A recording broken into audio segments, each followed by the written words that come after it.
Welcome back to my channel.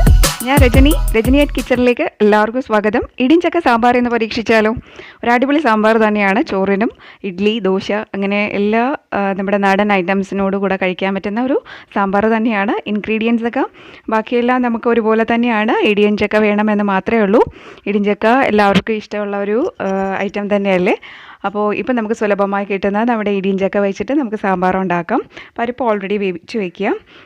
മറ്റ് സാധനങ്ങളെല്ലാം അപ്പോൾ തേങ്ങ വേണം. ഞങ്ങൾ പാലക്കാടിൻ്റെ ഒരു സ്റ്റൈലിലാണ് ഇതുണ്ടാക്കുന്നത്. അപ്പോൾ സാമ്പാറിന് ഇവിടങ്ങളിലൊന്നും എറണാകുളം, തൃശ്ശൂർ അങ്ങനെയുള്ളതൊന്നും നമുക്ക് തേങ്ങ ഉപയോഗിക്കാത്ത സാമ്പാറുകളാണ് കിട്ടാറ്. അപ്പോൾ ഡിഫറെൻറ്റ് ടൈപ്പിലുള്ള സാമ്പാറുകൾ ഇഷ്ടമുള്ളവർക്ക് ഇതും ഇടയ്ക്കൊന്ന് പരീക്ഷിക്കാവുന്നതാണ്.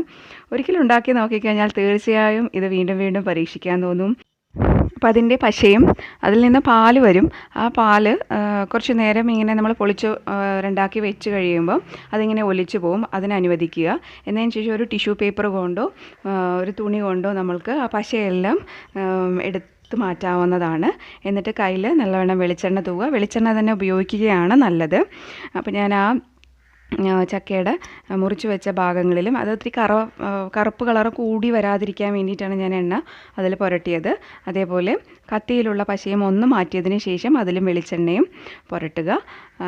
പിന്നെ കയ്യിലും അതുപോലെ നല്ലവണ്ണം വെളിച്ചെണ്ണയൊക്കെ പുരട്ടിയതിന് ശേഷം നമുക്ക് ഇത് മുറിക്കാൻ തുടങ്ങാം. ഒരു അടിപൊളി സാമ്പാർ തന്നെയാണ്. നമുക്ക് ചോറിന്, ദോശയ്ക്കൊക്കെ പറയുന്ന പോലെ നമുക്ക് യൂസ് ചെയ്യാം. നല്ല ഒരു അടിപൊളി സാമ്പാറാണ്. അപ്പോൾ പാലക്കാടിൻ്റെ സ്റ്റൈലിൽ എല്ലാവരും ഒന്ന് ട്രൈ ചെയ്ത് നോക്കൂ. പാലക്കാടിൻ്റെ ഒരു പ്രത്യേകത തന്നെ സാമ്പാറിന് തേങ്ങ വറുത്തരച്ച് ഉണ്ടാക്കുന്നതാണ്.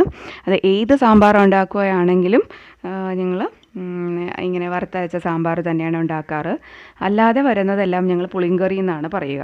അപ്പോൾ നമ്മൾക്ക് കഷ്ണം എത്ര വലുപ്പത്തിൽ ആവശ്യമാണ് എന്നുള്ളതിനനുസരിച്ച് നമുക്കത് മുറിച്ചെടുക്കാം. നമ്മൾ സാധാരണ ഏത് സാമ്പാർ കഷ്ണങ്ങളും മുറിച്ചെടുക്കുന്ന പരുവത്തിൽ നമുക്കത് കട്ട് ചെയ്തെടുക്കാം. പുറം തോട് എന്തായാലും കട്ട് ചെയ്ത് കളയണം. ബാക്കി ഉൾഭാഗത്തുള്ളത് എല്ലാം നമുക്ക് ഉപയോഗിക്കാം. മൂക്കുഭാഗം വേണ്ട എന്ന് തോന്നുന്നവർക്ക് അത് മാറ്റാം. ലെയർ ആയിട്ടുള്ള വരുന്ന ഭാഗങ്ങളുമാണ് നമുക്ക് ഉപയോഗിക്കാൻ ഇഷ്ടം എന്നുണ്ടെങ്കിൽ ഇടിയൻ ചക്ക തോരൻ ഉണ്ടാക്കുന്ന പോലെ തന്നെ നമുക്കിത് ചെയ്യാവുന്നതാണ്. അപ്പോൾ മൂക്ക് കളഞ്ഞിട്ടും അതിൻ്റെ പുറന്തോടൊക്കെ കളഞ്ഞതിന് ശേഷം നല്ല അടിപൊളിയാക്കി നമുക്ക് കഷ്ണിച്ചെടുക്കാവുന്നതാണ്. അപ്പോൾ എല്ലാവരും പരീക്ഷിക്കണേ. അപ്പോൾ ഇതുവരെ എൻ്റെ ചാനൽ സബ്സ്ക്രൈബ് ചെയ്യാത്തവരുണ്ടെങ്കിൽ, പുതുതായിട്ടാണ് എൻ്റെ ചാനൽ കാണുന്നത് എങ്കിൽ സബ്സ്ക്രൈബ് ചെയ്യാനും തൊട്ടടുത്തുള്ള ബെല്ലൈക്കണിൽ അമർത്താനും മറക്കണ്ട. പിന്നെ എൻ്റെ ചാനൽ കണ്ടിട്ട് അല്ലെങ്കിൽ എൻ്റെ വീഡിയോസ് കണ്ടിട്ട് ഇഷ്ടപ്പെട്ടെങ്കിൽ തീർച്ചയായും ലൈക്ക് ചെയ്യാൻ മറക്കരുത്. അതാണ് പലരും വ്യൂസ് കൂടുന്നുണ്ട്, പക്ഷേ ആരും ലൈക്ക് ചെയ്യുന്നില്ല. അപ്പോൾ നിങ്ങളത് ഇഷ്ടപ്പെട്ടു എന്നുണ്ടെങ്കിൽ തീർച്ചയായും ലൈക്ക് ചെയ്യണം. അതൊരപേക്ഷയാണ്. അപ്പോൾ നമുക്ക് ആവശ്യത്തിനനുസരിച്ചുള്ള രീതിയിൽ ഞാൻ കട്ട് ചെയ്തെടുക്കുകയാണ്. അപ്പോൾ കയ്യിലിടയ്ക്ക് എണ്ണ തൂവാൻ മറക്കണ്ട. അപ്പോൾ നല്ല പശയുള്ള ചക്കയായിരിക്കും മിക്കപ്പോഴും ഈ ഒരു പരുവത്തിൽ കിട്ടുന്ന, ഈ ഒരു ഇളം പ്രായത്തിൽ കിട്ടുന്ന ചക്കയ്ക്കും. അപ്പോൾ അത് നല്ല രീതിയിൽ നമുക്ക് അതുപോലെ നല്ലവണ്ണം നമ്മൾ ഉപയോഗിക്കുന്ന കട്ടിംഗ് ബോർഡിലും ഈ പശയാവും. അപ്പോൾ ഞാൻ കുറച്ച് മുൻപ് ഉപയോഗിച്ചിരുന്ന എൻ്റെ കട്ടിംഗ് ബോർഡാണ് ഇപ്പോൾ ഇവിടെ ഉപയോഗിക്കുന്നത്. അപ്പം അതിലും കുറച്ച് എണ്ണയൊക്കെ പുരട്ടി നമ്മൾ കട്ട് ചെയ്യാൻ എടുക്കുകയാണെങ്കിൽ അതിലത്ര പശ പിടിക്കില്ല. അപ്പോൾ നമുക്ക് ഈ പശ പോവാനുള്ള ഒരു ടിപ്പും പറഞ്ഞുതരാം. ഇതേപോലെ വെളിച്ചെണ്ണ നമ്മൾ കയ്യിലൊക്കെ തൂവി നമ്മൾ ആദ്യം വൃത്തിയായിട്ട് നമ്മൾ കൈ കഴുകുന്നതിന് മുമ്പേ തന്നെ വെളിച്ചെണ്ണ നല്ലോണം പുരട്ടിയിട്ട് തുണിയിലോ അല്ലെങ്കിൽ നമ്മൾക്ക് ന്യൂസ് പേപ്പറിലോ ഒന്ന് തുടച്ച് മാറ്റി കൈ സോപ്പിട്ട് കഴുകാം. പക്ഷേ കത്തിയിലുള്ളത് സോപ്പിട്ട് കഴുകിയാലും പോവില്ല. അപ്പോൾ നമുക്ക് എണ്ണ പുരട്ടിയതിന് ശേഷം സ്റ്റൗ ചൂടാക്കുക. എന്നതിന് ശേഷം ഈ കത്തി അതിലേക്കാക്കി ചൂടായി വരുമ്പം നമുക്ക് തുടച്ച് കളയാവുന്നതാണ്. അത് പേപ്പർ കൊണ്ടോ ഒരു തുണി കൊണ്ടോ തന്നെ തുടയ്ക്കണം. തുടച്ചതിന് ശേഷം നമുക്ക് സോപ്പിട്ട് കഴുകിയെടുക്കാവുന്നതാണ്. അപ്പോൾ പെട്ടെന്ന് തന്നെ ഈ ഇരുമ്പ് കത്തിയിലൊക്കെ അല്ലെങ്കിൽ സ്റ്റീൽ കത്തിയിലാണെങ്കിലും ഈ ചക്ക നമ്മൾ കട്ട് ചെയ്തെടുക്കുമ്പോഴുണ്ടായ പശ നമുക്ക് എളുപ്പത്തിൽ തന്നെ അത് മാറ്റാവുന്നതാണ്. അതുപോലെ ഉപ്പ് നമുക്ക് ആവശ്യത്തിന് ചേർത്തു. മീൻസ് ഞാനിതിൽ ഒരു 1.25 ഗ്ലാസോളം വെള്ളം ഞാൻ തിളപ്പിച്ചു. അതിലേക്ക് ചക്ക വാരിയിട്ടു. ഉപ്പ് ആവശ്യത്തിന്, മഞ്ഞൾപ്പൊടി ഇതിട്ടിട്ട് 1 ടീസ്പൂൺ നമുക്കപ്പോൾ ആവശ്യത്തിന് നമുക്ക് ഇടാം. മഞ്ഞൾപ്പൊടിയും അതേപോലെ ഉപ്പും ഇടാം. ഇനി നമുക്ക് തേങ്ങ വറക്കാം. തേങ്ങ വറുക്കുമ്പോൾ വെളിച്ചെണ്ണയിൽ തന്നെ വറുക്കുക. സാമ്പാർ നമ്മളെ നാടൻ സാമ്പാറാണ്. അപ്പോൾ തേങ്ങ നമുക്ക് നല്ല ഒരു കൈപ്പിടിയോളം തേങ്ങ ആവശ്യമുണ്ട്. അപ്പോൾ ഞാൻ ആ ചക്ക മുഴുവൻ എടുത്തു. കുറച്ച് ഭാഗം ഇടിയഞ്ചക്ക തോരന് വേണ്ടിയിട്ടും ഒരു ഭാഗം ഞാൻ ചക്ക സാമ്പാറിന് വേണ്ടിയിട്ടുമാണ് എടുത്തത്. അപ്പോൾ ഞാനിവിടെ തേങ്ങ വറുത്തുകൊണ്ടിരിക്കുകയാണ്. ഒപ്പം ഞാൻ എടുത്തു വച്ചിരുന്ന സാമ്പാർ പൊടി, അതേപോലെ കുറച്ച് മുളക് പൊടി വേണമെന്നുണ്ടെങ്കിൽ സാമ്പാർ പൊടിയുള്ള എരിവ് മതി എന്നുണ്ടെങ്കിൽ അത് തന്നെ മതി. ഞാൻ കുറച്ച് മുളക് പൊടിയും ചേർക്കുന്നുണ്ട്. അതേപോലെ ഇച്ചിരി കറിവേപ്പിലയും ചേർത്ത് നമുക്ക് അപ്പോൾ ആദ്യം കായം ഇടാം.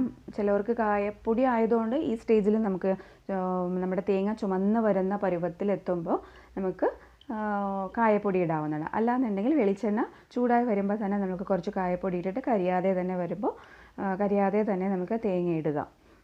അപ്പോൾ ആ കായപ്പൊടി ഏത് സ്റ്റേജിൽ, അപ്പോൾ കട്ട കായമാണെങ്കിൽ ആദ്യം തന്നെ ഒന്ന് എണ്ണയിലിട്ടിട്ട് ചൂടാക്കി എടുക്കുക.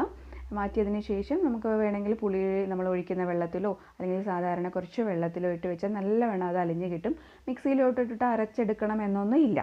അപ്പോൾ ഞാൻ ചക്ക വേവിച്ചെടുത്തു. ഒരു വിസിൽ വരുന്ന, അപ്പോൾ വളരെ സ്ലോ ഫ്ലെയിമിൽ വെച്ചാലും പെട്ടെന്ന് വേകുന്ന ഒരു സാധനമാണ് നമ്മുടെ ഈ ചക്ക. അപ്പോൾ നമ്മളുടെ കുക്കറിൻ്റെ വലിപ്പം അനുസരിച്ച് ഇപ്പോൾ 3 ലിറ്റർ കുക്കറിൽ, 1 ലിറ്റർ കുക്കറിൽ, 5 ലിറ്റർ കുക്കറിലൊക്കെ വേവിക്കുന്നവരുണ്ടാവും. അപ്പോൾ കുക്കറിൻ്റെ അതിനനുസരിച്ച് വേണം നമ്മൾ ചക്ക വേവിച്ചെടുക്കാൻ. അപ്പോൾ ഒരു വിസിലൊന്നും വരണ്ട നമുക്ക് ഈ ചക്ക വേവാനായിട്ട്. അപ്പോൾ ചക്ക വെന്തു, അതിലേക്ക് ആവശ്യത്തിന് വെള്ളമൊക്കെ ഉണ്ടായിരുന്നു. ഇനി ഞാൻ 2 തക്കാളി അരിഞ്ഞത് അതിലേക്കിട്ടു.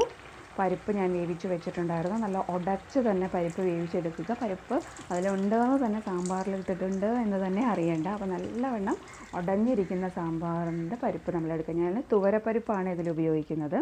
ഇനി ആവശ്യത്തിനനുസരിച്ച് ഒരു ചെറുനാരങ്ങ വലുപ്പത്തിൽ പുളി എടുക്കുക. പുളിയുടെ ക്വാളിറ്റി അല്ലെങ്കിൽ പുളിയുടെ പുളിപ്പ് എന്ന് പറയുന്നത് ഇയേഴ്സ് കൂടും തോറും നമുക്ക് ഈ പഴകിയ പുളി എന്ന് പറയുമല്ലോ, അപ്പോൾ പുളി പഴകും തോറും അതിൻ്റെ പുളിപ്പ് ഒരുപാടാവും. അതുപോലെ തക്കാളിക്ക് പുളി ഉണ്ടെങ്കിൽ അതിനനുസരിച്ചൊക്കെ വേണം നമ്മൾ. ചിലപ്പോൾ ഒരു നാരങ്ങ വലിപ്പം എന്നുള്ളത് ചെറിയ നെല്ലിക്ക വലിപ്പത്തിലൊക്കെ എടുത്താൽ മതിയാവും. അത് ഓരോരുത്തരുടെ പുളിക്ക് അനുസരിച്ച് എടുക്കുക. പിന്നെ സാമ്പാർ വറുത്ത് വെച്ചതെല്ലാം കൂടെ നമ്മൾ ഇതിലേക്ക് ഒഴിക്കണം. നല്ലവണ്ണം തിളച്ച് വന്ന ആ സാമ്പാർ കൂട്ടിലേക്ക് നമ്മൾ വറുത്തരച്ച് വെച്ച തേങ്ങാക്കൂട്ട് ഇടുകയാണ്. അതും നല്ലോണം ഇളക്കി യോജിപ്പിച്ച് തിളപ്പിക്കുക. ഇപ്പോൾ നമ്മൾക്ക് ഉപ്പ് ബാലൻസ് ആണോ നോക്കുക. അതേപോലെ ലിക്വിഡ് ഫോം എത്രയാണ് നമ്മൾക്ക് കൺസിസ്റ്റൻസി വേണ്ടത് എന്നതൊക്കെ നോക്കിയിട്ട് നമുക്കിപ്പോൾ വേണമെങ്കിൽ കുറച്ച് ചൂടുവെള്ളം ചേർക്കാവുന്നതാണ്. വേണമെങ്കിൽ പുളി ഒഴിക്കുന്ന ഏതൊരു വിഭവത്തിലും കുറച്ച് ശർക്കര ഇടാവുന്നതാണ്. അപ്പോൾ ഞാനിതിലൊരു തുണ്ട് ശർക്കരയും ഇടുന്നുണ്ട്. പുളി ഒഴിച്ച ഉടനെ തന്നെ നമ്മൾ കുറച്ച് ശർക്കര ഇടുക. ഓക്കെ, അപ്പോൾ ഇതൊക്കെ നമ്മുടെ സാമ്പാറിന് ഉള്ള ടിപ്പുകളാണ്. അപ്പോൾ ഒരു അടിപൊളി സാമ്പാർ ആയിക്കൊണ്ടിരിക്കുന്നു. അപ്പോൾ ആവശ്യത്തിനുള്ള വെള്ളമൊക്കെ ഞാൻ ഒഴിച്ചു. ഇനി വേണമെങ്കിൽ നമുക്ക് മൂടി വെച്ച് വേവിക്കാവുന്നതുമാണ്. അപ്പോൾ നല്ലവണ്ണം തിളവരട്ടെ. ഉപ്പ് ഞാൻ എന്തായാലും ഇപ്പോൾ ചേർക്കുന്നു, കാരണം ടേസ്റ്റ് നോക്കിയപ്പോൾ കുറച്ച് ഉപ്പിൻ്റെ കുറവുണ്ട്. അപ്പോൾ ഞാൻ ഉപ്പ് ചേർത്തു.